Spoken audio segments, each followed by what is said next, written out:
Balichak station থেকে নেমে পৌঁছাতে হয় পিংলার নয়া গ্রামে।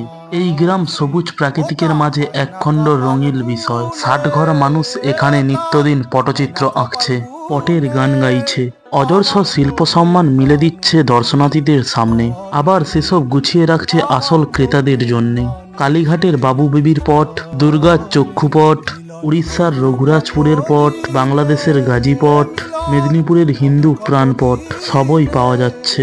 প্রকৃত পট ছাড়াও রয়েছে পটচিত্র আঁকার আসবাব, পোশাক, খেলনা সহ পটের দাম অনেক হলেও অনেক কষ্ট করেই দিন চলে। শীতের সময় এক গাছের দেখা মিলে, যার ফুল পাতা শিকড় থেকেই বাড়িতে তৈরি হয় রং। সবারই একচালা বাড়ি, অনেকের পাকা ঘর হলেও বেশিরভাগ ঘরই প্লাস্টার হয়নি।